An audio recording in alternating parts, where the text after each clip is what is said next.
ختم کی جائیں اور بلوچستان میں خوشحالی کی راہ ہموار کی جائے۔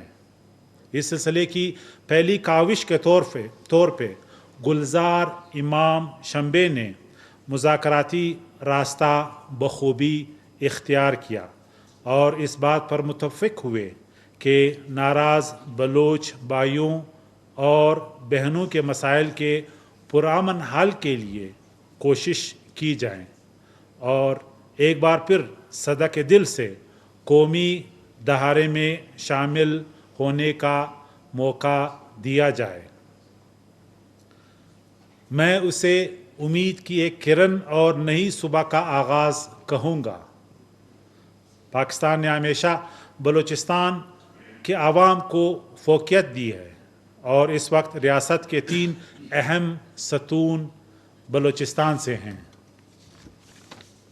وزیر اعظم انوار الحق کاکڑ اور آرمی چیف نے بلوچستان کی ترقی اور خوشحالی کے لیے دن رات کوششیں کی۔ دوست ممالک سے SIFC کے لیے تعاون حاصل کرنے کے لیے رابطہ کیا، جس سے ناراض بلوچ رہنماؤں کے ریاست کے بلوچستان دوست اقدامات پر اعتماد بڑھ رہا ہے۔ بھارت کے پاکستان دشمن سازشوں کا سب سے بڑا ہدف بلوچستان رہا ہے، کیونکہ یہ بات پاکستان دشمنوں کے علم میں ہے کہ پاکستان کی ترقی کا راستہ بلوچستان سے جاتا ہے۔ اسی لیے بھارت بلوچستان میں حالات کی گمراہ کرنے کے لیے، حالات کو خراب کرنے کے لیے دہائیوں سے کوششیں کر رہا ہے، لیکن اب بلوچستان کے ذی شعور عوام کو ان سازشوں کا بخوبی علم ہوا ہے اور وہ قومی دہارے میں شامل ہو رہے ہیں۔ گلزار امام شمبے کے BNA سے علیحدگی کے بعد ڈپٹی کمانڈر سرفراز بنگلزئی BNA کے کمانڈر بن گئے تھے، BNN کے کمانڈر بن گئے تھے، لیکن انہیں بھی احساس ہوا کہ دشمن کی سازش کیا ہے۔ وہ ہماری دھرتی کو جلانا چاہتا ہے۔ لومڑی کی طرح مکار دشمن کے مذموم مقاصد بے نقاب ہو چکے تھے۔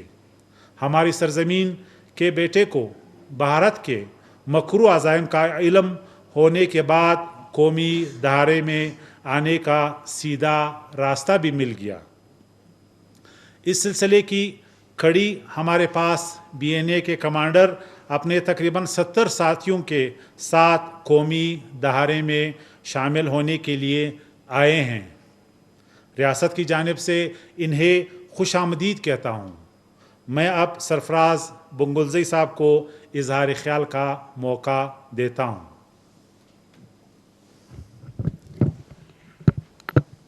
بسم اللہ الرحمن الرحیم۔ میرا نام سرفراز احمد بنگلزئی ہے۔ میرا تعلق ڈسٹرکٹ مستونگ کے علاقے اسپلنجی سے ہے۔ 1991 سے لے کر 2009 تک میں محکمہ خوراک میں سرکاری ملازم رہا ہوں اور اپنی اچھی خوشحال زندگی گزار رہا تھا۔ میرے پاس اپنا ذاتی گھر، جائیدادیں، گاڑی تھی اور میرے بچے اچھے اسکول میں تعلیم حاصل کر رہے تھے۔ 2009 میں چند لوگوں کے بکاوے میں آ کر اپنے ساتھیوں سمیت مسلح جد و جہد میں شامل ہوا۔ اس دوران میں نے کسی بھی قربانی سے دریغ نہیں کیا۔ اپنے قریبی ساتھیوں سمیت اپنے قریبی رشتہ داروں اور 2 بیٹے بھی میں نے قربان کیے۔ جب ہم نے یہی سمجھا کہ میں بلوچ حقوق کے لیے جد و جہد کر رہا ہوں، اس کام میں جب میں شامل ہوا، میں عبادت سمجھ کر اس تحریک کا حصہ بنا۔ لیکن جب ہمیں پتہ چلا، ارد گرد ہم نے اپنی نظر دوڑائی، یہاں پر صرف کچھ چند لوگ ہیں جو اپنے عیش و عشرت کی زندگی گزار رہے ہیں۔